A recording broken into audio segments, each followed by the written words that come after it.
On the wind-swept moors of Yorkshire, where the wild winds meet the silent rock, lies the tale of Wuthering Heights. It is a story of a love that transcends the grave, penned, and a revenge that burns everything it touches.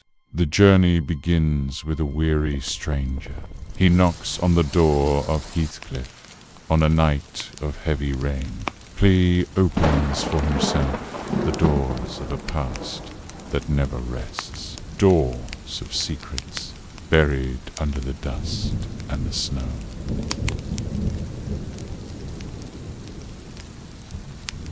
Chapter 1. The Guest at Wuthering Heights. Full narrative. Mr. Lockwood arrived at the gate. The sky was a heavy shade of grey. The wind was cold, and it swept across the moor. He looked at the house called Wuthering Heights. It was an old building, made of dark stone. The walls were thick, and the windows were small. There were dogs in the yard. They did not bark, but they watched him. Their eyes were narrow and sharp. He saw a man at the door.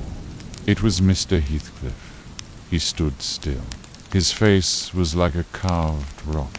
He did not smile, and he did not welcome the guest. He looked at Lockwood with suspicion. His hands were deep in his pockets. He was a dark man, with a brooding look. He seemed to belong to the moors. He was like the heather, tough and wild. The hall was dark. The floor was made of white stone. A large fire burned in the hearth. It crackled, and it spat sparks into the air. The furniture was made of heavy oak. It was old, and it shone in the firelight. There were no decorations. There were no soft things. Everything was hard, and everything was cold. A young woman sat by the fire. She was pale, and she was beautiful. Her eyes were large, and they were full of silence. She did not look at Lockwood. She looked at the flames. Her hands were small. She was like a flower growing in a place of stone. She seemed angry, or perhaps she was just tired. The wind grew louder outside. It rattled the heavy door. It hissed through the cracks in the window. The rain began to fall. It was a cold rain, and it turned to ice. It was impossible to leave. Lockwood felt uneasy. He felt like a stranger in a place of ghosts. Heathcliff sat in a chair. He did not speak. He watched the fire. His thoughts were far away. He was a man of few words. He was a man of secret. The atmosphere was heavy. It was hard to breathe. The house was full of shadows. The shadows moved on the walls. They looked like giants reaching for the light. The silence was a physical weight. It pressed against the chest. Lockwood tried to speak of the harvest. He tried to speak of the sheep on the hills. Heathcliff gave a short answer. His voice was a low growl. It was the sound of a stone dragging over gravel. He wanted the world to stay away. He wanted the guest to be silent. The young woman moved. She reached for a teapot. Her movements were graceful, but stiff. She treated the guest like a shadow. She treated the master like an enemy. There was a war in this room. The silent war of hearts. No one smiled. No one offered a word of comfort. The tea was bitter, and the air was frozen. Joseph entered the room. He was an old servant.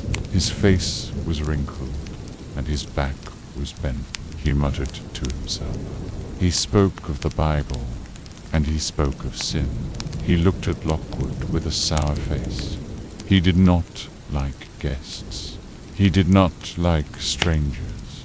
He only liked the dark and the cold. Lockwood asked for a room. He was tired, and his bones were cold. Heathcliff nodded, but he did not move. He told Joseph to lead the way. They walked up the stairs. The wood groaned under their feet. The hallway was narrow. The air was thin. The chamber was small. It was hidden behind a wooden door. There was a bed enclosed in a closet. Lockwood felt like he was in a box. He saw the names on the ledge.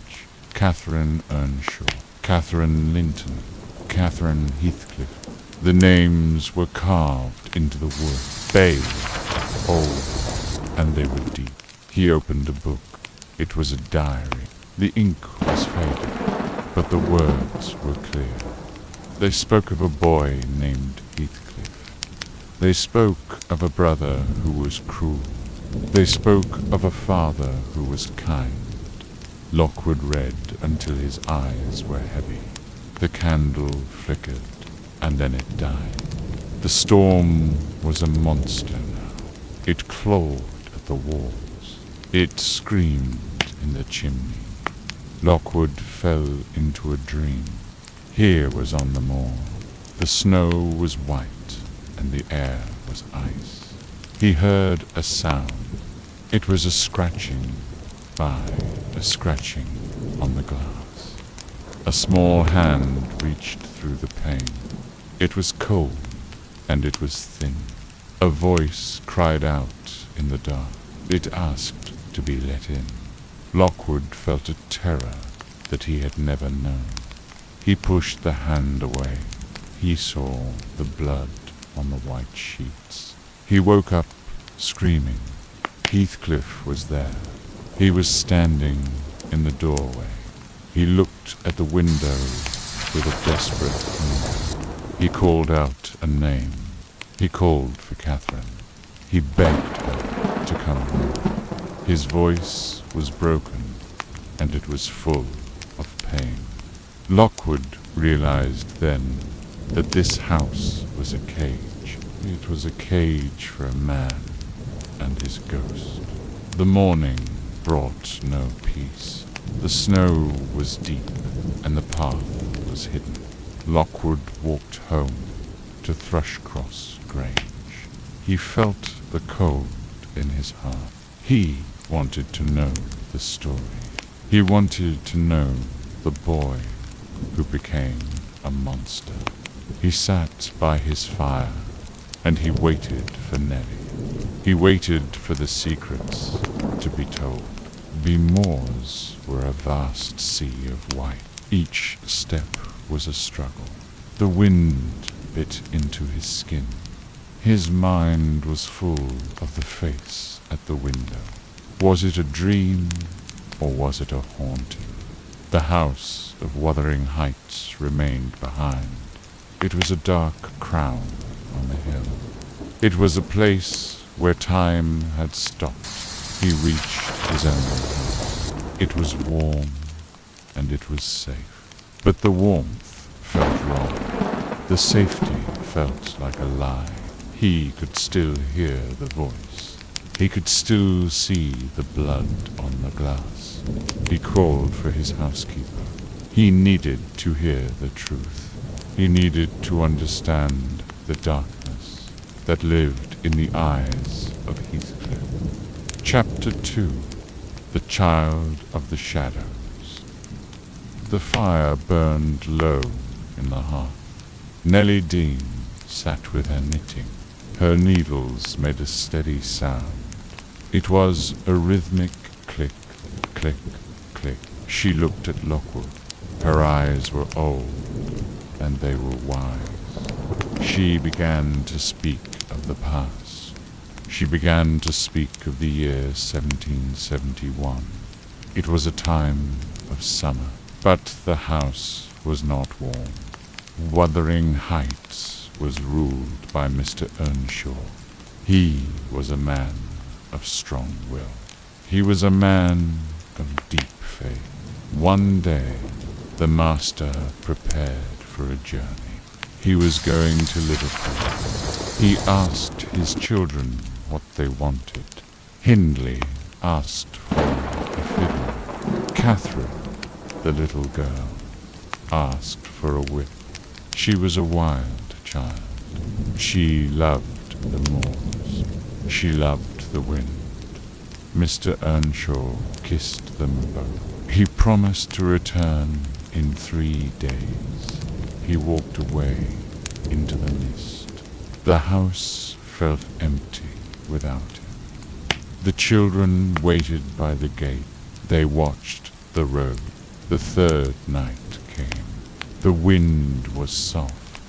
The stars were hidden. Suddenly, the door opened. Mr. Earnshaw stood there. He was tired. He was covered in dust. He opened his greatcoat. He reached into his pocket. He did not pull out a fiddle. He did not pull out a whip. He pulled out a boy, a small, dark-skinned boy. He was ragged. He was hungry. He spoke a language that no one knew. It was a sound of shadows. It was a sound of the streets. Hindley stepped back. Catherine stared.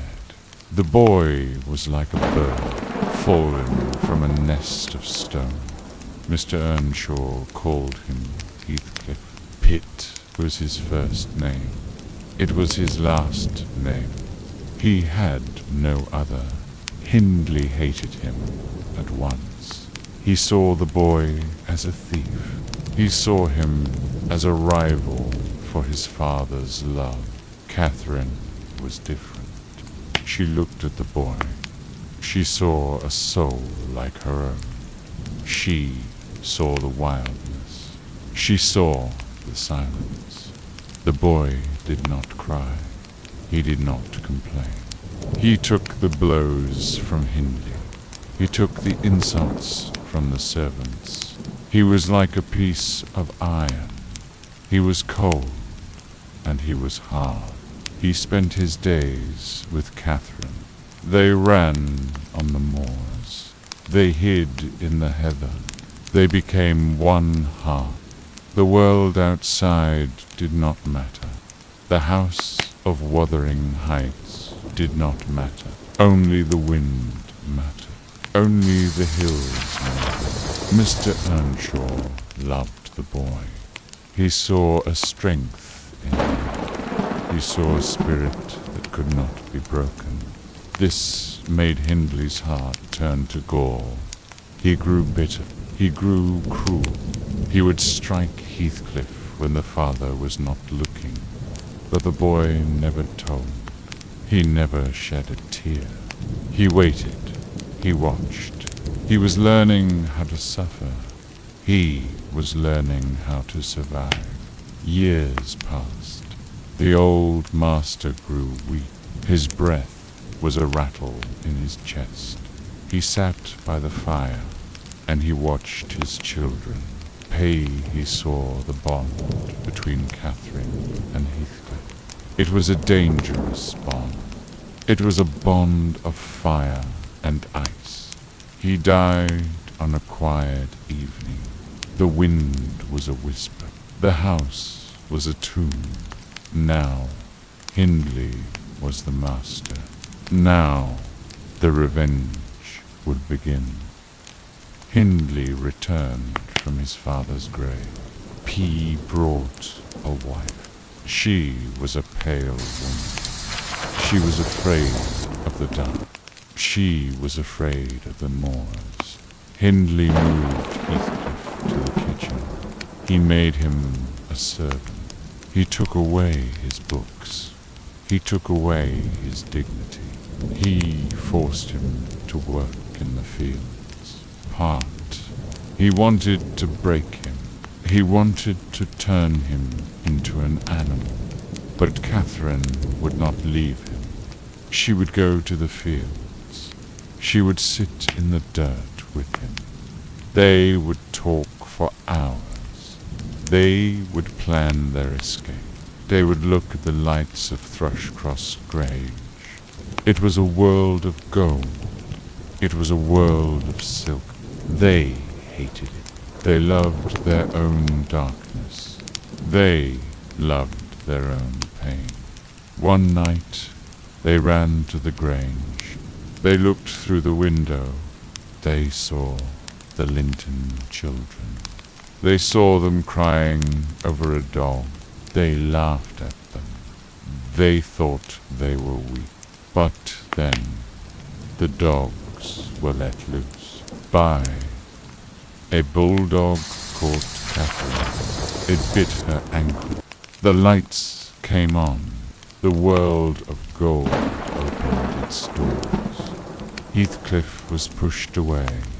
He stood in the dark. He watched as they took Catherine inside. He watched as they treated her like a lady. He was left alone in the rain. He was a servant again. He was a shadow. He looked at his hands. They were covered in mud. He looked at the window. He saw Catherine. She was changing. She was becoming something else. He felt the first seed of a great storm, a storm that would destroy them all. Chapter 3. The Broken Bond. Catherine stayed at the Grange for 5 weeks. It was a long time. It was a time of change. She returned to Wuthering Heights in the winter. She was not the same girl. She wore silk. She wore gloves. Her hair was brushed and shining. She looked like a lady. She looked like a stranger. Heathcliff waited for her in the yard. He was dirty. His clothes were torn. He had not washed for days. He reached out his hand. Catherine laughed. She did not want to touch him. She did not want to ruin her dress. She kissed him on the cheek, but she pulled away.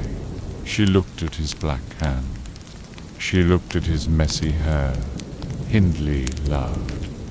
He enjoyed the pain on the boy's face. He told Heathcliff to stand back. He told him he was a servant.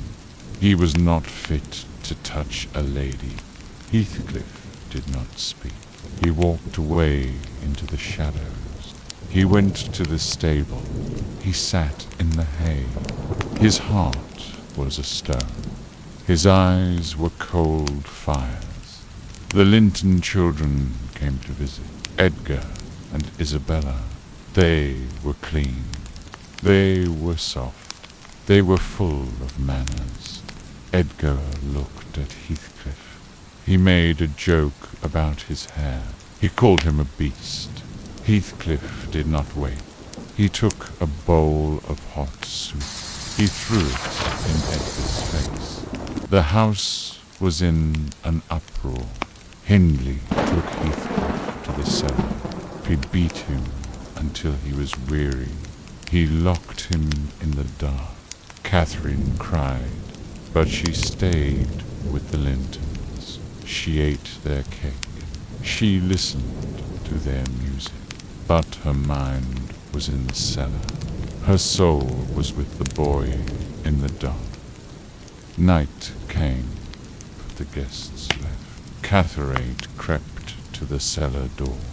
She spoke through the wood. She asked Heathcliff to forgive her. He did not answer for a long time. Then he spoke. His voice was low. It was steady. He told her he was thinking. He was thinking of how to pay Hindley back. He did not care how long it took. He would wait. Years passed. The gap grew wider. Catherine spent more time at the Grange. She loved the light there. She loved the books. She loved Edgar Linton. He was kind. He was rich. He was easy to love, but when she was with Heathcliff, she was herself. She was the wild girl of the moors. One afternoon, Edgar came to the Heights. Heathcliff saw him. He saw the way Catherine smiled. He saw the way she changed her voice. He felt like a ghost in his own home. He left them alone. He went to the hill. He stayed until the moon was high. Hindley grew worse. His wife had died. He was a drunkard now. He was a madman. He would catch his son Hareton and hang him over the stairs. Who would curse the world? Heathcliff watched it all. He saved Hareton once, but he did not do it out of love. He did it because it was not time for the boy to die. Catherine came to the kitchen. She sat with Nellie. She was troubled. She told Nellie a secret. Edgar Linton had asked her to marry him. She had said yes. Nellie asked her why. Catherine spoke of his money. She spoke of his status. She said it would be a heaven to live at the Grange. Then she spoke of her soul. She said she had no business being in heaven. She said her heart was with Heathcliff. She said they were the same. She said, I am Heathcliff. It was a cry of truth. It was a cry of despair. Heathcliff was in the shadows. He heard the first part. He heard her say it would degrade her to marry him. He did not stay to hear the rest. He did not hear her say she loved him. He walked out of the house. He walked into the storm. The rain began to fall. It was a heavy, grey curtain. The wind roared through the trees. Catherine ran outside. She called his name. She searched the moors. She stood in the wet grass for hours, but there was no answer. The boy was gone. She fell ill that night. Her fever was high. She talked to the walls. She called for the wind. She stayed between life and death for weeks. When she recovered, she was different. She was quiet. She was cold. She married Edgar Linton. She moved to the Grange. Wuthering Heights was silent. Hindley sat alone with his bottle. The rooms were empty. The moors were lonely. 3 years passed. No one spoke his name. No one knew where he was. Heedless memory. He was a shadow in the rain. But one evening, a man arrived. He was tall. He was strong. He was dressed in fine clothes. His eyes were still black. His heart was still iron. Heathcliff had returned, and the storm was coming with him. Chapter 4.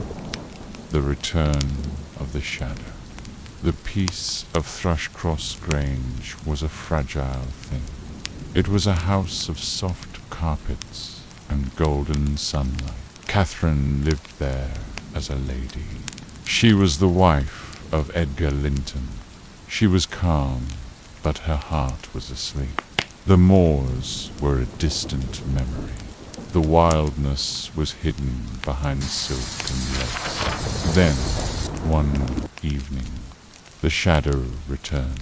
Heathcliff stood in the garden. He was transformed. He was no longer the ragged boy of the kitchen. He was a man of great power. His shoulders were broad. His face was dark and handsome. But his eyes were the same. They were deep pools of black fire.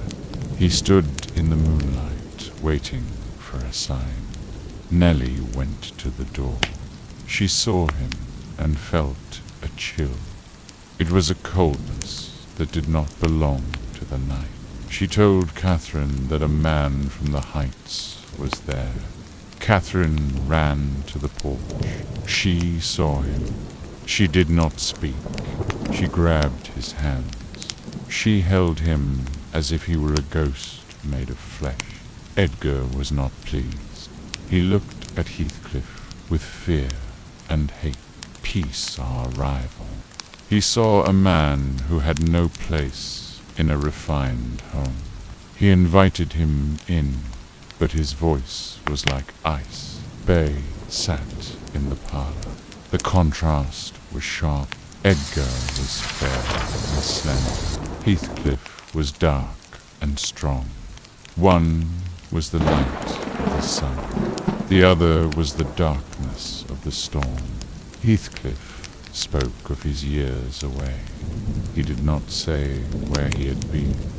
He did not say how he had gained his wealth. He spoke only of his return. He had come back for one thing. He had come back for Catherine.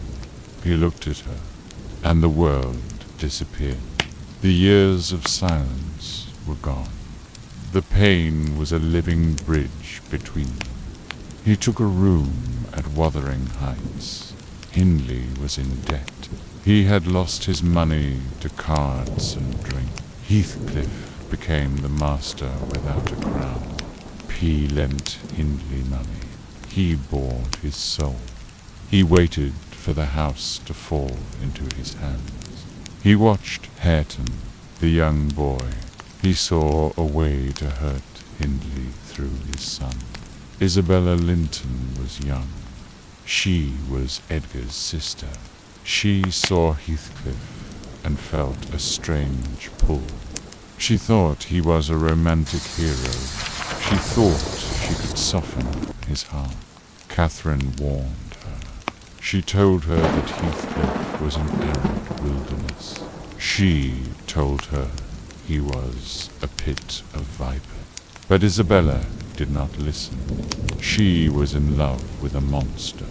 Heathcliff saw a new path for revenge. If he married Isabella, he would gain a claim to the Grange. He would hurt Edgar. He would destroy the Linton bloodline. He did not love her. He felt nothing but contempt for her weakness. He began to lure her. He spoke words of fire that she mistook for passion. Catherine was caught in the middle. She was torn between two worlds. She loved the peace of Edgar, but she belonged to the darkness of Heathcliff. She grew ill again. Her mind began to break. She stayed in her room. She stared at the moors. She wanted to be a girl again. She wanted to be back in the heather with the boy she loved. The tension grew like a heavy cloud. Edgar forbade Heathcliff from the house. There was a fight. Heathcliff struck the walls. He cursed the name of Linton. He told Catherine that he would not be driven away. He had waited too long. He had suffered too much. Isabella fled with him in the night. She left her home for the cold walls of Wuthering Heights. She soon learned the truth. She was a prisoner. Heathcliff treated her with cruelty. He told her she was a tool for his hate. P made her live in the dust. He made her listen to his plans for ruin. The Grange was silent. Edgar was broken by his sister's betrayal. Catherine was fading. She refused to eat. She refused to speak. She lived in a dream of the past. She looked for the light of the heights from her window. She was a bird whose wings had been clipped. She was waiting for the end. Heathcliff walked the moors at night. He looked at the Grange from afar. He felt the pain of Catherine's illness. It was a knife in his own chest. But he did not stop. His revenge was a machine that could not be turned off. He had started the fire. Now, he had to watch it burn. Chapter 5. The Gathering Storm. The halls of Thrushcross Grange were silent. The air was thick with the scent of medicine and dying flowers.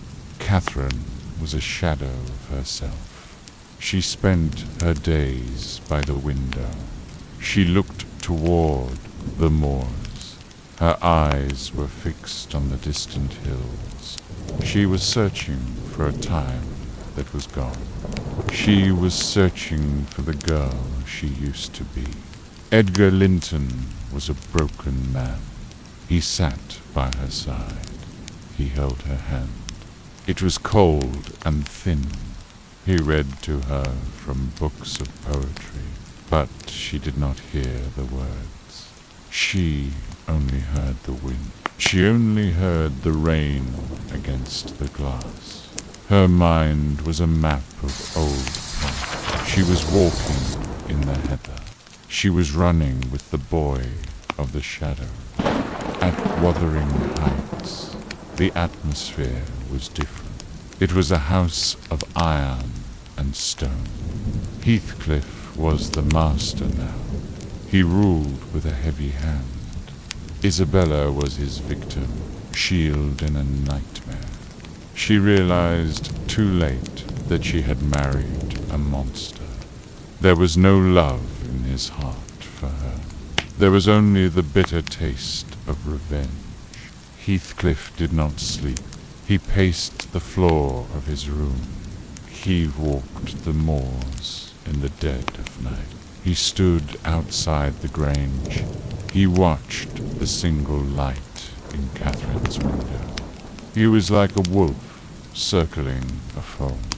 He was waiting for a moment to speak to her. He was waiting for one last word. Nellie Dean was the messenger. She saw the pain on both sides. She saw the decay of a great family. Heathcliff cornered her in the garden.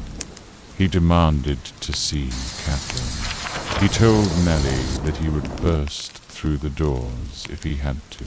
He did not care for Edgar's rules. He did not care for the rules of men. "I must see her," he said. His voice was a low vibration. It was full of a desperate power. "She is my life. She is my soul. How can I breathe when she's dying?" Nellie was afraid. She saw the madness in his eyes. She agreed to help him. She waited for a time when Edgar was at church. The day was grey and still. The moors were covered in a heavy mist. Heathcliff entered the house like a ghost. He walked up the stairs. He opened the door to Catherine's room. She was sitting in a large chair. She was wearing a white gown. She looked like a spirit that had already left the earth. She saw him. A flash of life returned to her eyes. It was a sudden, bright flame. He ran to her. He fell at her feet. He held her as if he would never let her go. They did not speak of the weather. They did not speak of the neighbors. They spoke of the betrayal. They spoke of the years they had wasted. "Why did you leave me?" he asked. His voice was broken. "Why did you marry that man? You have killed yourself, and you have killed me." Catherine wept. Her tears were hot on his neck. She told him that she was sorry. She told him that she wanted to go home. She wanted to go back to the heights. They were lost in each other. The world of the Grange disappeared. The silk and the gold were gone. They were just two children of the moor again. But the time was short. They heard the sound of carriage wheels. Edgar was returning. Nellie begged Heathcliff to leave. He refused to go. He held Catherine tighter. She was fainting in his arms. Her breath was short and shallow. He looked at her face. He saw the end approaching. He gave her one last kiss. It was a kiss of fire and ice. It was a seal on a bond that could never be broken by death. Edgar entered the room. He saw his enemy holding his wife. He was frozen with shock and rage. Heathcliff put Catherine down gently. He looked at Edgar with pure contempt. "She is yours for now," he whispered, "but she will be mine forever." He walked out of the room. He walked into the mist. That night, a child was born. A girl. She was named Catherine, like her mother. But the mother was gone. Catherine Earnshaw died as the sun began to rise. She was free at last. She was no longer a prisoner of the Grange. She was no longer a lady in silk. She was a soul in the wind. Heathcliff heard the news from Nellie. He was standing under an old ash tree. He did not cry. He did not scream. He hit his head against the trunk of the tree.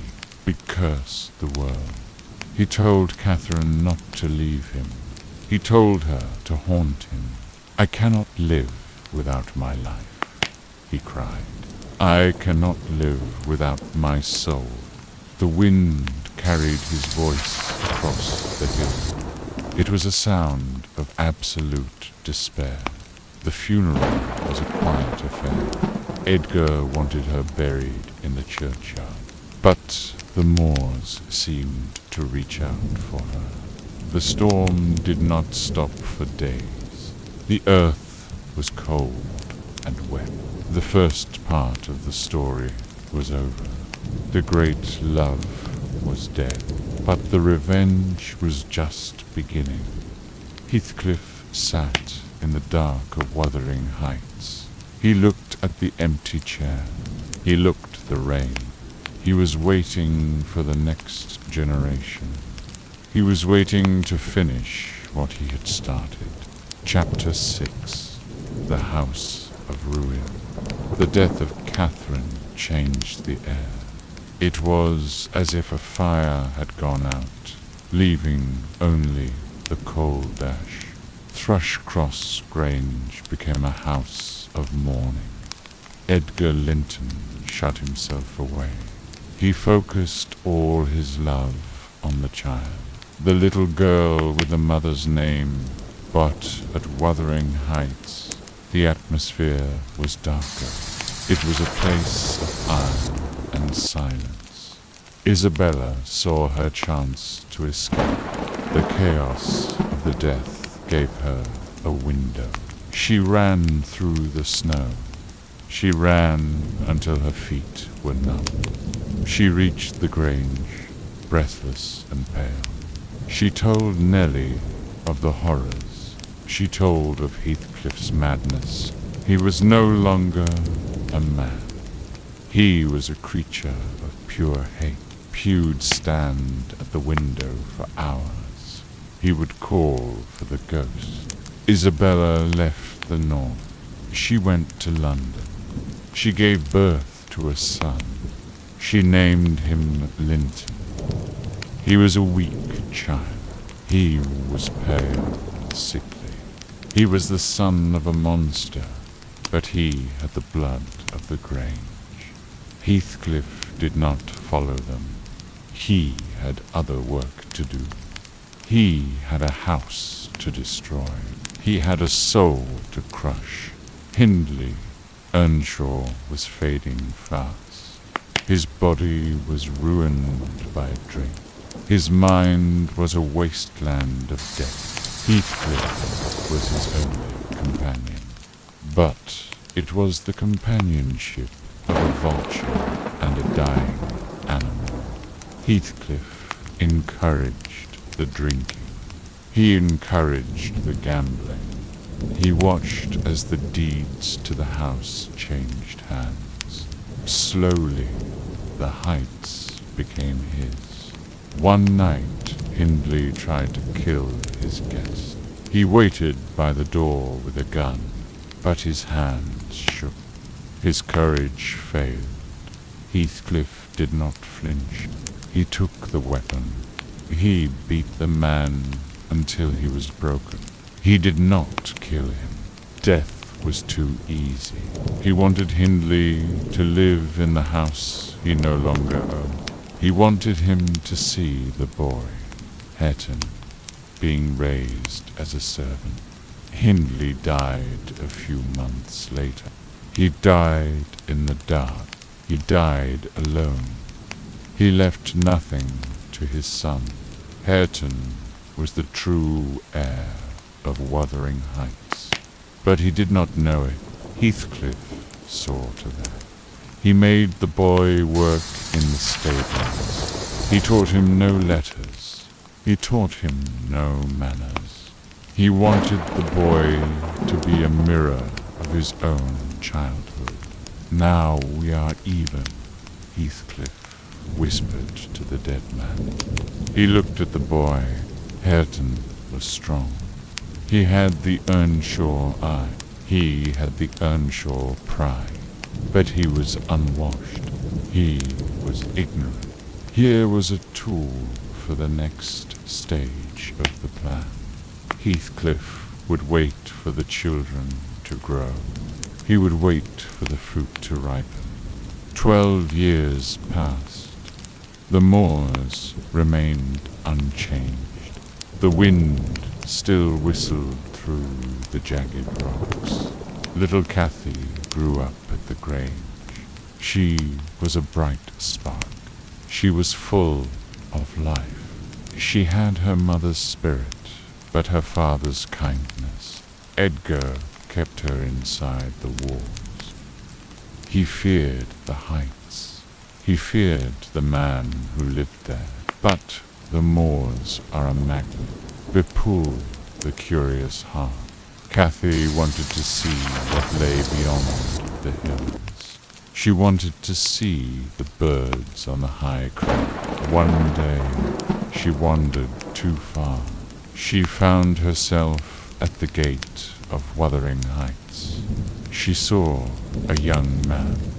He was rough. He was dirty. It was she thought he was a servant. She spoke to him with the voice of a lady. Hareton was confused. He felt a strange shame. He did not know how to speak to her. Heathcliff watched from the window. He saw the 2 children. He saw the daughter of Catherine and the son of Hindley. He smiled. It was a cold, thin smile. Edgar fell ill. His strength was leaving him. He knew his time was short. He worried for his daughter. He heard that Isabella had died in the south. He sent for his nephew, Linton. He wanted to save the boy from the father. He wanted to bring a piece of his sister back to the Grange. Linton arrived. He was a fragile boy. He was full of complaints. He cried for his mother. Cathy was delighted. She had a playmate. She treated him like a doll. She sat by his bed. She told him stories of the moors. But the peace did not last. Heathcliff knew his son was there. He sent a message. He demanded the boy. Edgar had no choice. The law was on the side of the father. Linton was taken to Wuthering Heights. He was terrified. He did not want to leave the silk and the light. He was brought to the dark kitchen.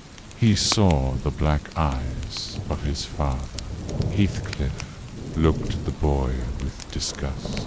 "Thou art my son," Heathcliff said. His voice was like a heavy stone falling into a well. "But thou art a poor thing, bit of Linton milk.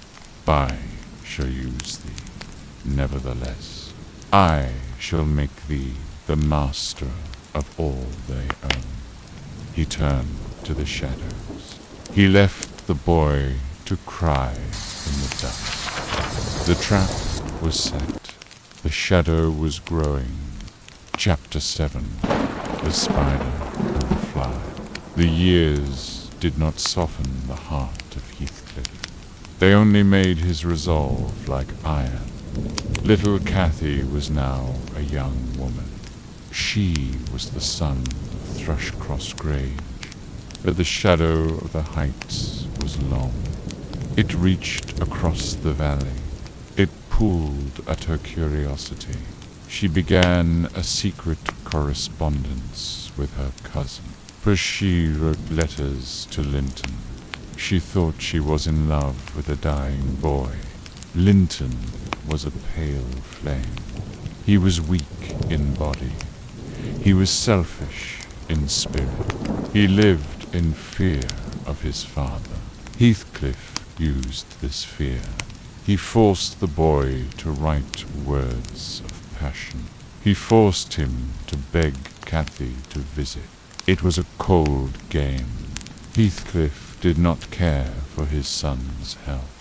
He only cared for his son's inheritance, who wanted the Grange.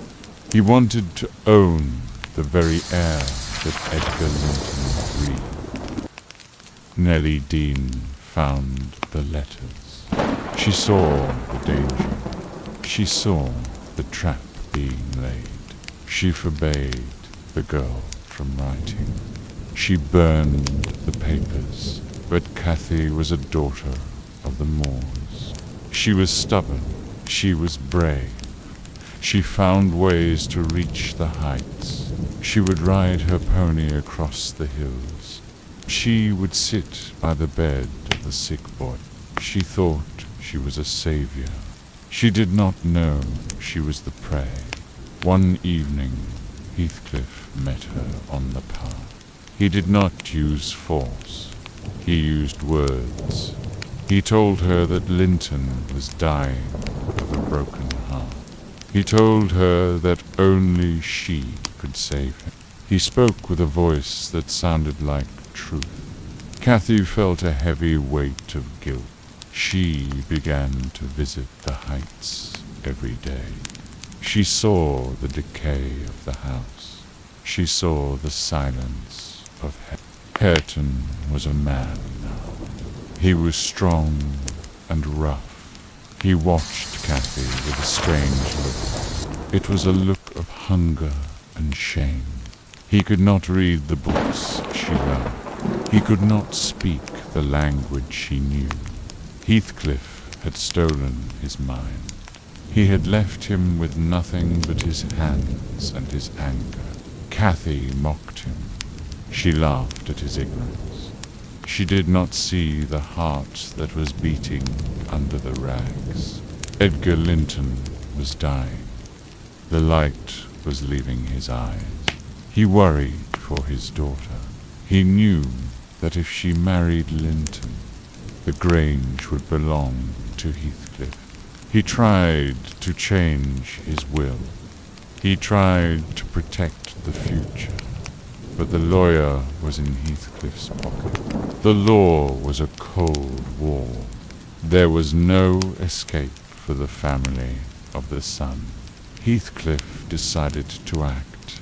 He invited Cathy and Nellie to the heights. He lured them inside with a promise. He said Linton was at his end. Once they were through the door, the lock was turned. The key was in his pocket. He was no longer a gentleman. He was the wolf. He kept them prisoners. He told Cathy she would not leave until she married his son. Cathy fought. She struck him. She cursed his name. She showed the spirit of her mother, but Heathcliff was a mountain of stone. He did not feel her blows. He did not hear her cries. He kept her in a dark room. He let her listen to the wind. He let her listen to the coughing of the weak boy in the next room.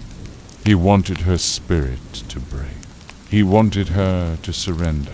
Linton was a coward. He did not help her. He cried for his own tea. He cried for his own comfort. He was a tool of his father's hate. Finally, Cathy gave in. She saw no other way to reach her father before he died. The ceremony was a hollow thing. It was a wedding in a graveyard. There were no flowers. There was only the smell of dust and the sound of a closing trap. Cathy managed to escape. She climbed through a window. She ran across the moor. She reached the grange just as the sun was rising. She reached her father's room. Edgar was waiting for her. He held her hand for the last time. He saw his daughter. He died thinking she was safe. He died with a smile on his face. He did not know the truth. He did not know that the grange was already gone. Heathcliff arrived after the funeral. He was the master of all. He walked into the grange as if it were his own kitchen. He ordered the servants to leave. He took the portrait of the first Catherine from the wall. He told Cathy she must return to the Heights. He wanted her to live in the house of her ancestors. He wanted her to be a servant in the place where her mother was a queen. Linton did not live long after the wedding. He died in the autumn. He left everything to his father. Cathy was left with nothing. She had no father. She had no husband. She had no home. She sat in the kitchen of Wuthering Heights. She sat with Joseph and Hetton. She was a prisoner of the man who loved her mother. She was a bird with broken wing. While the cycle was complete, Heathcliff owned the land. He owned the houses. He owned the lives of the children. He sat by the fire. He looked at the empty spaces. He had won the war. He had taken his revenge. But his face was not a face of joy. It was a face of exhaustion. He had climbed the mountain, and he found that there was nothing on the other side. Only the wind, only the cold. Chapter 8. The Bitter Winter.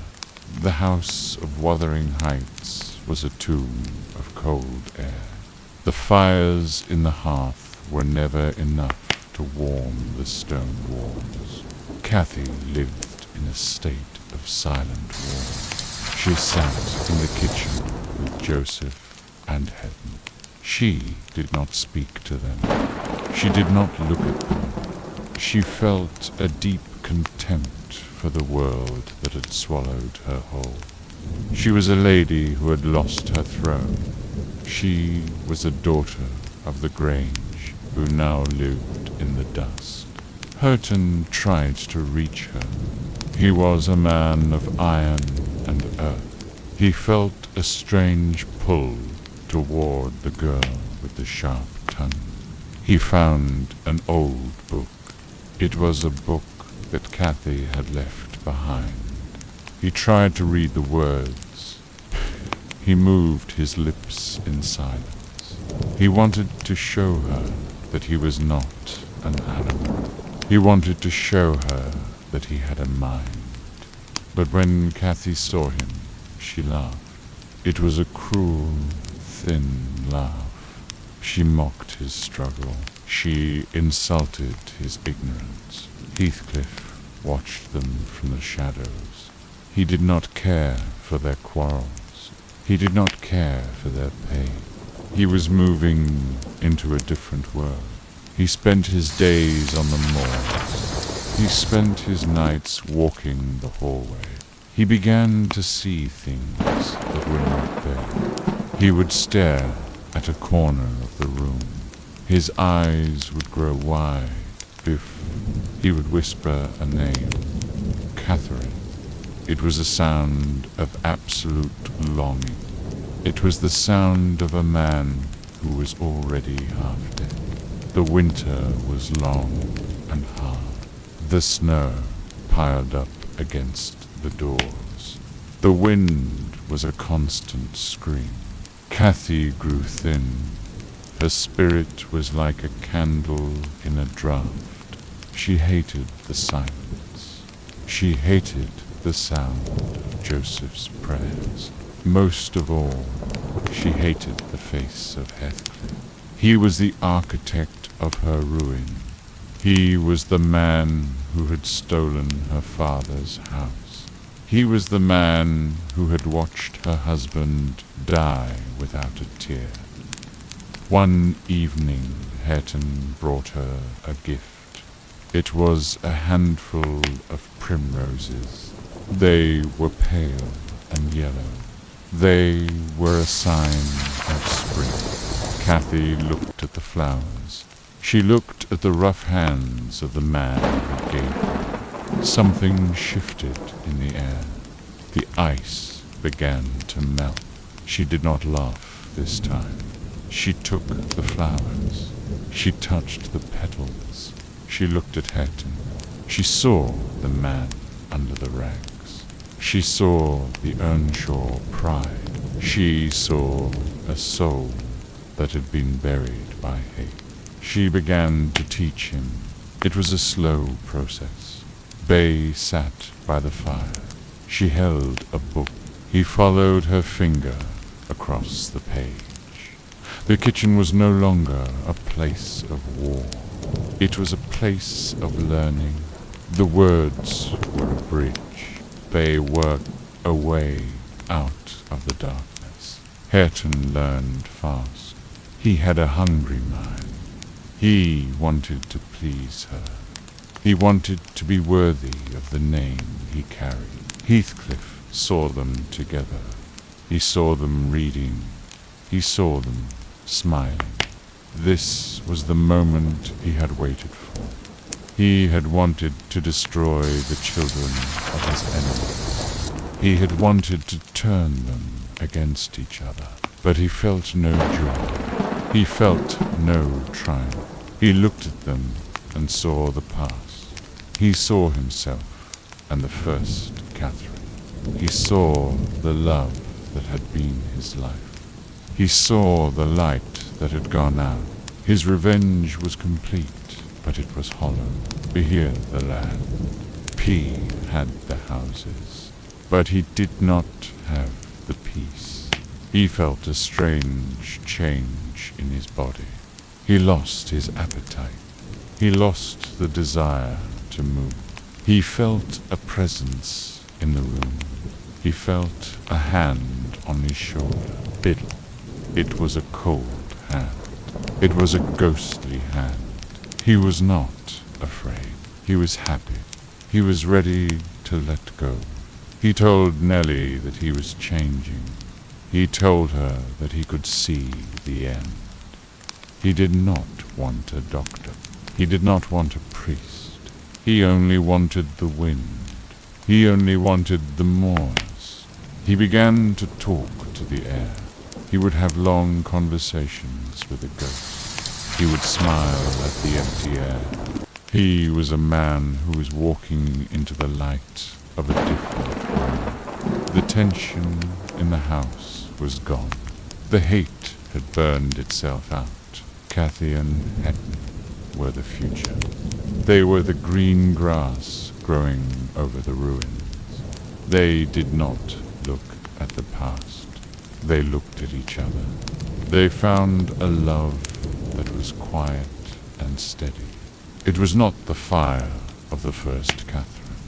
It was the warmth of a hearth. It was the peace of the morning. Heathcliff grew weaker every day. He stopped eating altogether. He would spend hours at the window. He was waiting for the glass to break. He was waiting for the scratching on the pane. He was waiting for the voice to call him home. He was a man who had won everything, only to find that everything was nothing. He was a king of shadows. He was a master of dust. Chapter 9. The Thinning Veil.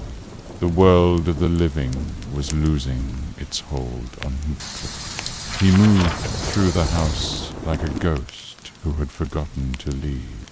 He no longer looked at Cathy or Hetton with anger. He looked through them. He looked at the walls as if they were made of glass. He was watching a world that no one else could see. The revenge that had been his food for 20 years now tasted like ash. He had broken the branches of the family trees, but new buds were growing in spite of him. He began to walk the moors at all hours. He did not feel the rain. He did not feel the biting wind. He would return with his clothes soaked and his eyes bright with a terrifying joy. Nellie tried to bring him food, but he pushed it away. He said he was not hungry. He said he was filled with a different kind of life. He told her that he had reached a threshold. He was standing at the door of a great secret. His face was changing. The lines of hate were smoothing out. He looked young again, yet ghostly. He would sit at the table and suddenly stop. His gaze would fix on the empty air. A smile would cross his lips. It was not a human smile. It was a look of recognition. He was listening to a whisper in the wind. He was seeing a face in the shadows of the kitchen. Nellie grew afraid to be alone with him. She saw him talking to the silence. One night, the storm was particularly fierce. The wind wailed around the chimneys of Wuthering Heights. It sounded like 1,000 voices crying in the dark. Heathcliff did not stay inside. He went out into the blackness. He went to the spot where Catherine was buried. He felt her breath in the air. He felt her hand in the mist. He was no longer a man of flesh. He was a creature of the moors, returning to the earth that had birthed his soul. He returned to the house in the early hours of the morning. He went to the small chamber with the oak-panelled bed, the room where Mr. Lockwood had seen the ghost. He closed the door. He threw open the window. He wanted the air to flow in. He wanted the barrier between the inside and the outside to vanish. He lay down on the bed. He waited. He was a hunter who had finally found his prey. He was a lover who had finally reached his beloved. Cathy and Hetton sat by the fire below. They were happy. They spoke of the spring. They spoke of the flowers they would plant at the grange. They were the children of the morning. They did not know that above them the King of Shadows was finishing his journey. They did not hear the struggle. They did not hear the last sigh. They only heard the rain. They only heard the steady beat of their own heart. Nellie went to his room the next day. She found the door locked from the inside. She called his name, but there was no answer. She went around to the window. She saw him. He was lying on the bed. His eyes were wide open. They were fixed on the window. He looked like he was staring at something wonderful. His hand was outstretched, as if he were reaching for someone. He was cold. The rain had washed his face. He was dead. The master of Wuthering Heights was gone. The man who had terrorized the moors was a silent body in a dark room. There was no mark on him. There was no sign of struggle. He had simply stopped breathing. He had followed the voice into the dark. Joseph came and looked at him. He shook his head. He spoke of the devil. He spoke of judgment. But Nellie saw something else. She saw a man who had finally found his peace. The funeral was a dark affair. The villagers stayed away. They whispered that the devil had taken his own. They said that Heathcliff was not alone in the grave. They said that Catherine had come for him. He was buried next to her, just as he had wished.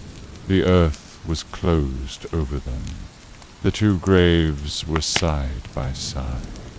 The long war was over. The two souls that were one were finally together. The moors were silent after the burial. The wind seemed softer. The shadows seemed less heavy.